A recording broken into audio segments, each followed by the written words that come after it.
Up next, how to tell your CD from your MP3 from your AAC, but first let's start with the LP. There's a generation finally waking up to the downloading scam and realizing how crappy it sounds. I didn't get it at first why people were buying all the new vinyl.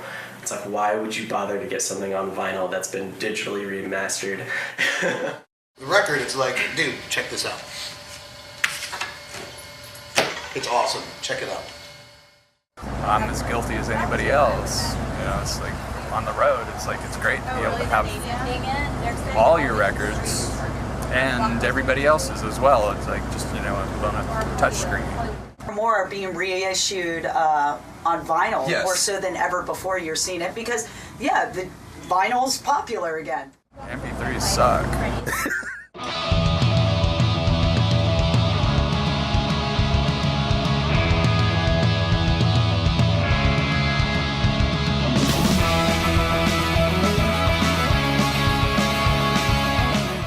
Now people are mixing and doing everything for downloads. That's why everything is so highly compressed and it sounds terrible. But it'll probably still sound a little bit better on vinyl if they think about it. They, you know, hey, we're gonna have 5,000 pressed on vinyl. Let's see how it's gonna sound. You know, give it a listen. I wouldn't call one better than the other. They're just different. If you're like just digitally cruising and you hear like 2 seconds of a song and you're like, this is fucking rubbish. I didn't spend money on this. This is bullshit, you know, I don't like it. I don't like what I'm seeing visually, I don't like what I'm hearing, I'm gonna skip it. Whereas if you had bought that, you probably would give it more of a chance. So you should have to buy it. You should have to take a chance on music. You shouldn't just get it instantly, and that's killing the music industry. Even if you pay for MP3s, it doesn't feel like you actually own them. There's like a backlash now of younger people that are walking away from digital downloads and all of that stuff. A record is a much more involved experience. You know, you sit down, you have to listen track to track unless you really feel like finding those grooves. But I don't, you know, that's null and void to me. It's much more of an experience. You sit down, you know, you have a cup of coffee, tea, beer, whatever you want to have. You put that, you know, you drop that needle, and once you drop that needle, it's just much more of an immersive experience. You know, there's liner notes, there's artwork. You know, a lot of bands take a lot of pride in artwork, and I think they should. And I think a record, you know, on a full 12-inch sleeve really, I guess, unveils that. To have, like, you know, a wall in your living room with something that people can physically, like, look through, and it tells, like, a little bit of your personality. We're all huge music fans. I never really transferred over to CD. I had a fair amount of CDs in the 90s, but I always kept my record collection going. I never made the switch. So to me, vinyl's always been here and it's always going to be here. I mean, you can find records all the time that are just simply, the internet doesn't even know they exist. And it happens all the time, even to this very day. So it's the adventure, it's the search. Having records is tangible, you can hold it in your hand, you can see it. So, I mean, it's completely inconvenient and it's kind of irrational, honestly. Records are irrational, it's more emotional. But I'm not going to give it up, and there's a significant portion of people all around the world who aren't going to give it up. The thing about records is you might buy it for 1 song, 2 songs, maybe 3 songs. But once you get into it, you got to listen to the whole record. You'll be surprised at what you might find. There's something about if you're going to own it, you know, anybody can get the download or the digital version. A lot of times people have already heard it, it's been streamed. But if you're going to collect it, it's nice to have the actual, you know, something you could stare at the artwork. It's full size, and it just, you know, sometimes people put them in a frame and put them on the wall, and, you know, it's just if you're going to own it, it's something about having the record. It really feels like you own something. This one was done in Tennessee on a lathe from the forge, hand cut. Very rare.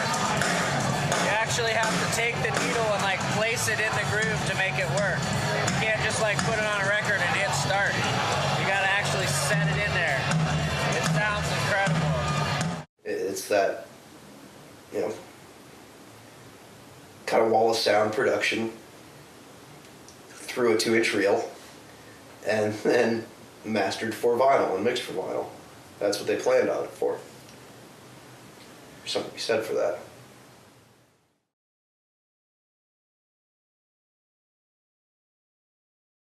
This is a 1950s era Scully lathe. It's a manual lathe, and this is what we use to actually cut the grooves of the record into a lacquer, and that is the first step you have to take to get a record made.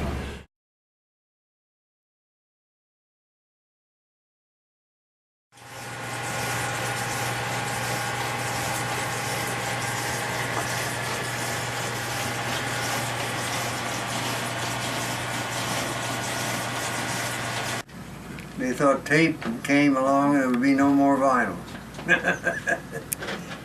And tape is pretty well gone, and we still have vinyl.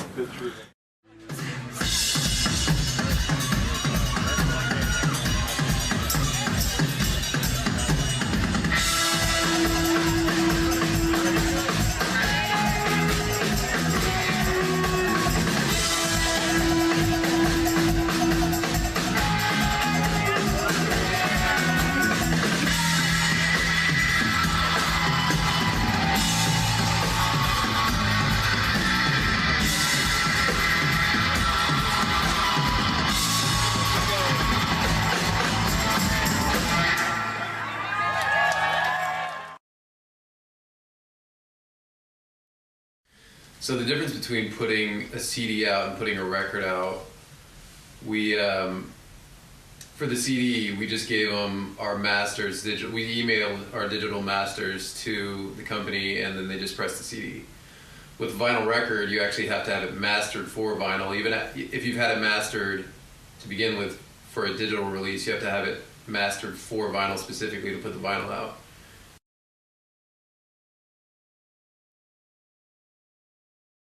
Well, I mean, I think if you want the true analog vibe to your record, it would only make sense to record on actual tape and, you know, mix analog, just do it beginning to end. Otherwise, I think a lot of what people like about the records is the warmth that everybody talks about is actually just like a thin layer of almost invisible distortion that kind of gives it that warmth that everybody talks about. So even if you record it digitally, you're probably going to get that to a certain degree, but I mean, it's not fully analog unless you start with tape or whatever and go all the way through, and don't let it touch digital along the way, because realistically digital is just taking micro snapshots of the actual sound and piecing them together, whereas analog is not.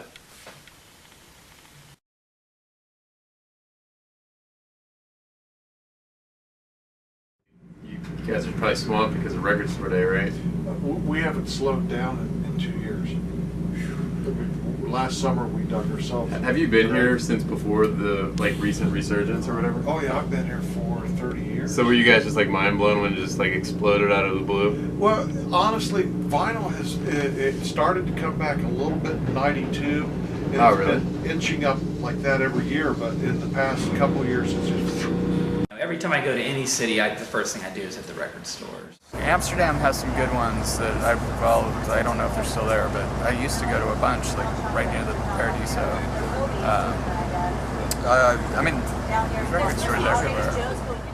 A lot of local shops, I mean, they're knowledgeable. They know their stuff, and they're willing to help. If they don't have it in the shop, they'll find it for you. I was working for a art museum here in town. I loved the job. It was exciting.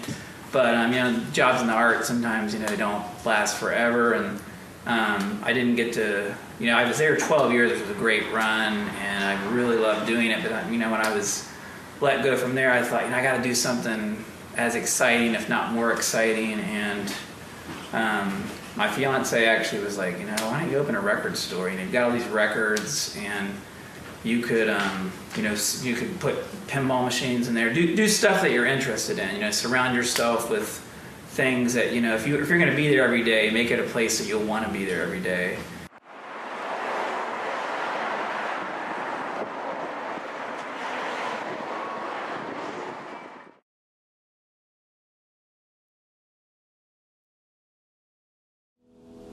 I'd just say anything that was just simply recorded previous to 1980, before things were recorded digitally or mastered digitally or mixed digitally, anything that was just an analog process.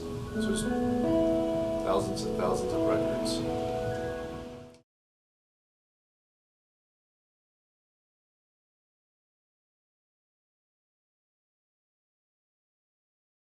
Even a simple old Marantz, put that next to a Crosley.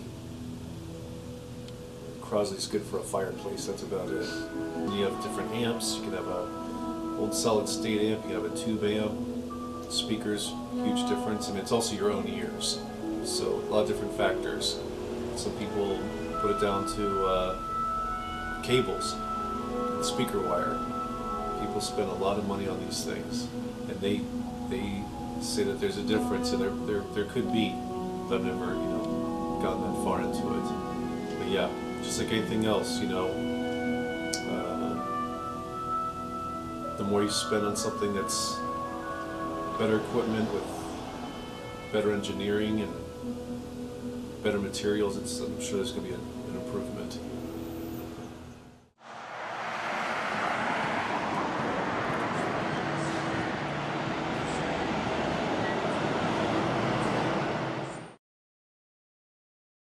You're going to listen to records, you're going to need a good turntable. And you're going to need not only a good turntable, you're going to need a good turntable, a good cartridge. Cartridge you need. A good cartridge usually is like $100. That's not even counting the turntable. They make pretty good amplifiers nowadays. Then you need really good speakers. But yeah, all that stuff really makes a difference. In the old days, Pipe used to help.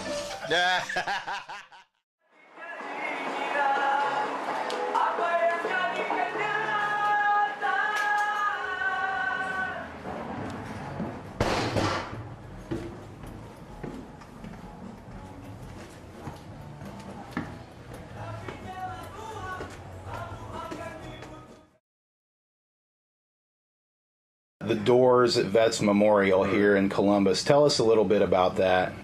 A great show. I remember distinctively rushing the stage at the end of the show and touching Morrison's hand. They had gone on too long, so they closed the curtains on them while they were still playing. In front of them, they just kept playing. The crowd subsequently started setting fire to the chairs and stuff, so there was like a mini riot. I've been selling records online for 10 years, and I've sold to all four corners of the world, all continents, and it's not going to go anywhere.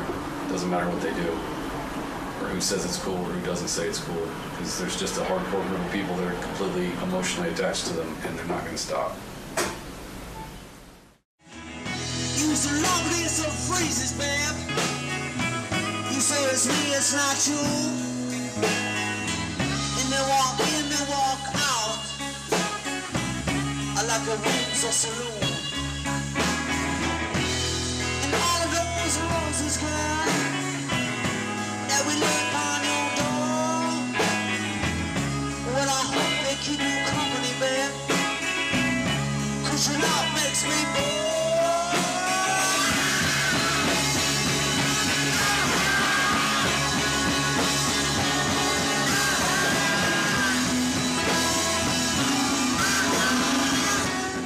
If it's anything digital, dude, this MP3 or FLAC or whatever fucking other term, dot whatever, MP3, MP4, AIF or whatever, like anything digital is digital. When we started this band, I guess one of our main goals was just to have a record to hold on to. It's like a time capsule.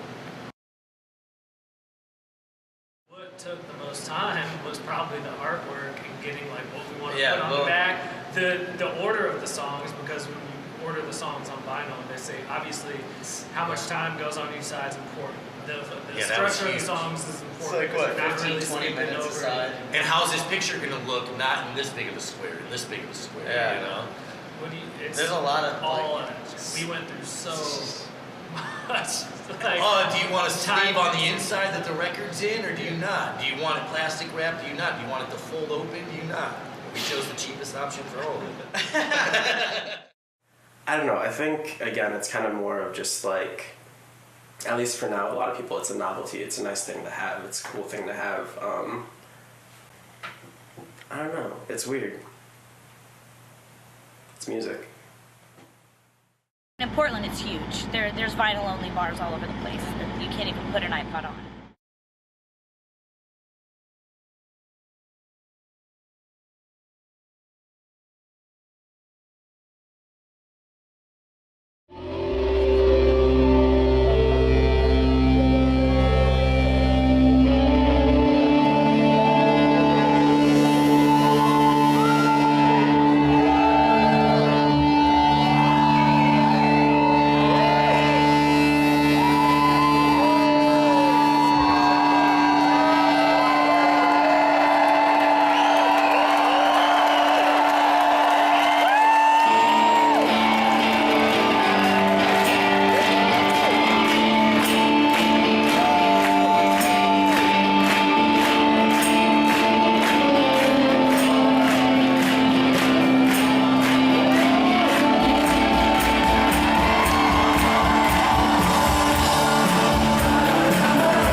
We always noticed that the first version that came out was like it didn't do well in like clubs. Okay. It was just like there was some low end rumble that was just in there that we had no idea. It's like you never hear it unless on a giant system.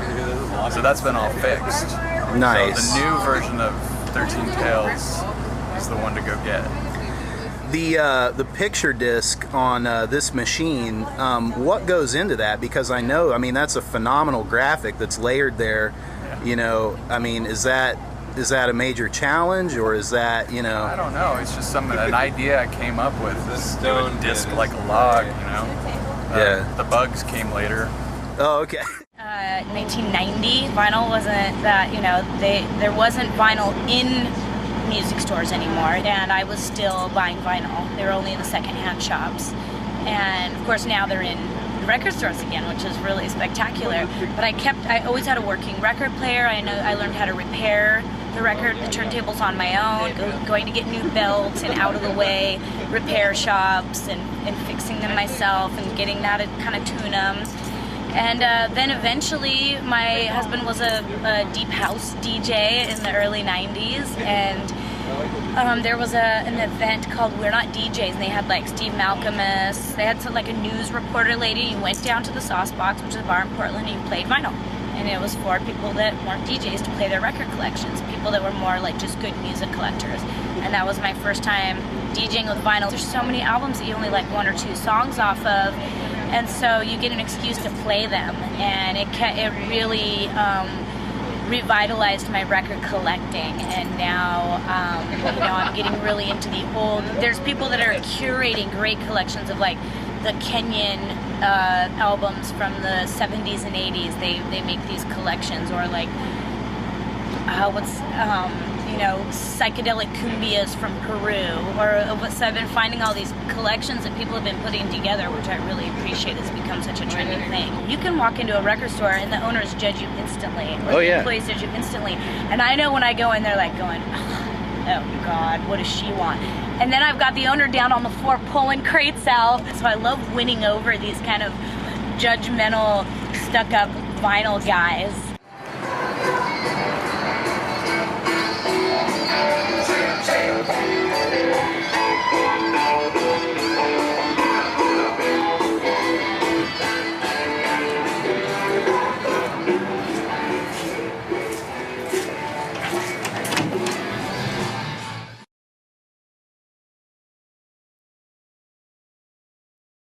I've seen Iggy Pop tear it up at the Newport. I've seen the Gods, of all people, the Gods back in the 70s were one of the hottest, most dynamic bands live ever.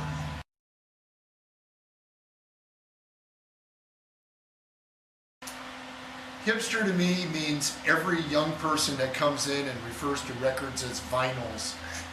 If I hear vinyls, it makes my spine twinge.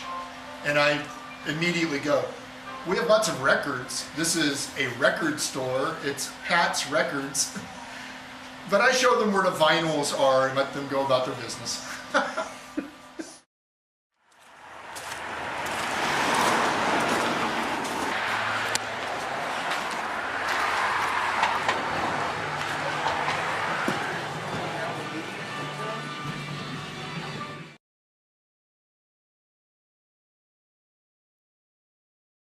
I saw Radiohead in Amsterdam on their, yeah, it was the Hail to the Thief tour, and it was unbelievable.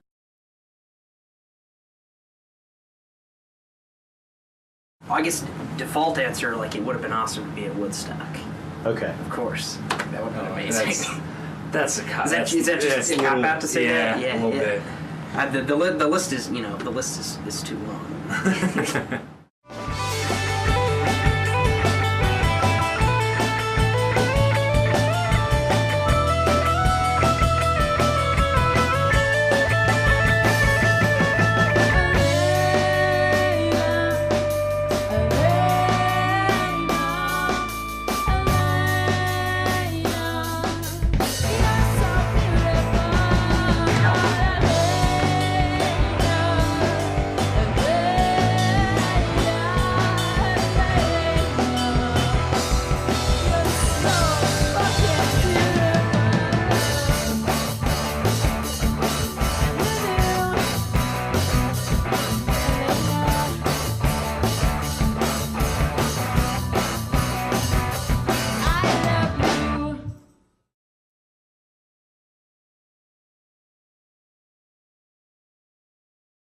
This new popularity of vinyl, like, no.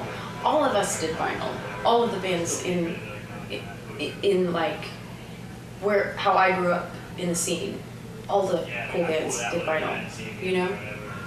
And even popular bands that were, you know, a little more mainstream released their record on vinyl, you know?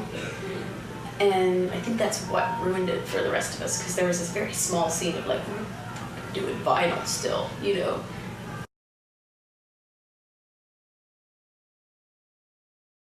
We had to get some CDs pressed because it's so much cheaper, and we had traveling to do, and it's lightweight, and, you know, like, we were like, you know, screw it, let's get some CDs pressed. And then we listened to it, it's like, ha, it's so different. It does. It makes a huge difference. It's like, wow. It doesn't sound bad. I'm not saying it sounds bad. It's just like a totally different experience, you know? And it's a totally different experience to obviously hear yourself, and then it's a totally different experience to hear yourself live, you know? Versus like breaking it down to like hearing it back at yourself on vinyl. Yeah.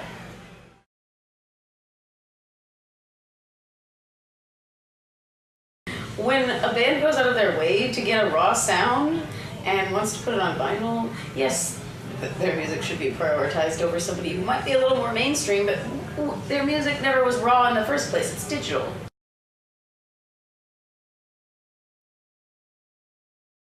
We need more snobby hipsters at the pressing plants. I think they need to go, this guy recorded this on a fucking laptop. Psh. You know, like, he can last in line. You know?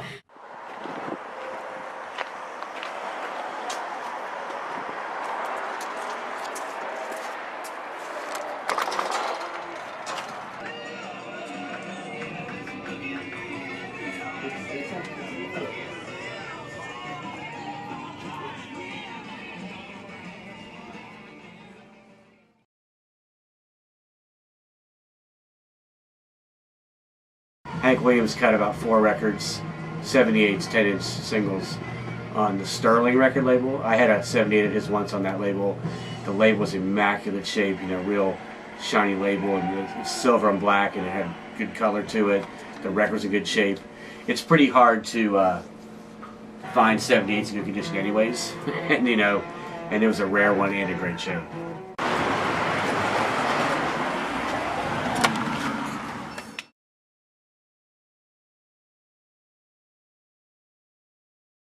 Saw some early Flaming Lip shows that would blow your mind. That make the new shows seem kind of tame, because now their shows are all about shows, and back then they were just trying to make a lot out of nothing, and they really achieved that.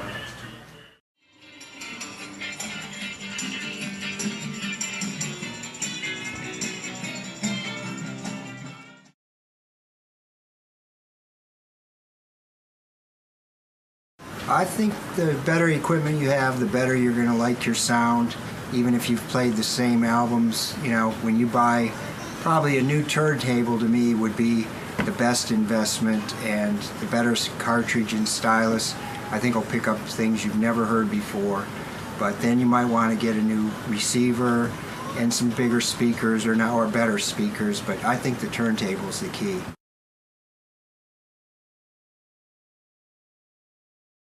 In 1987, I rode my motorcycle out west to Colorado, and I saw 3 nights of the Grateful Dead in Red Rocks, and it was their last time they ever played there. But just the experience of Red Rocks with a band that I really liked, I could never do that again.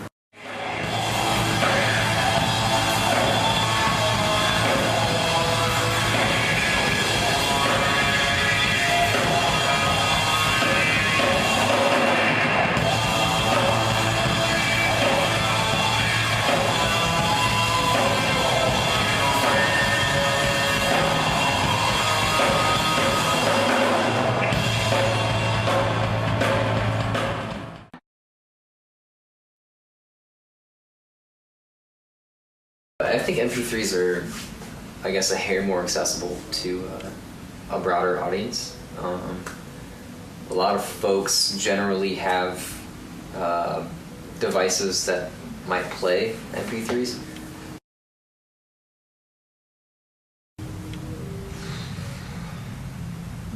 Between 800 and 1,000. Yeah, 800 and 1,000 records.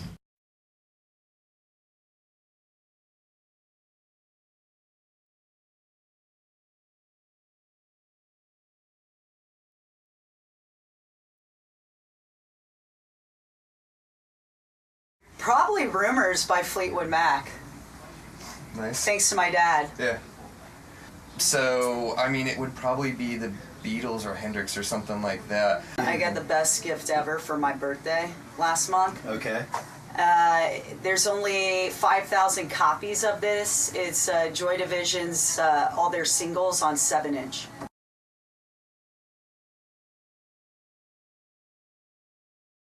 I mean, the record for sure. Really? Yeah. I'd go record as well. Yeah. Really? Yeah. Okay. I like records better than people. That's it. That's it. The documentary is over. That we got to end it right there. If you had told me 10 years ago that records would be doing what they're doing today, I would have told you you're having a mental problem. You're out of your mind. Fortunately, I would have been wrong.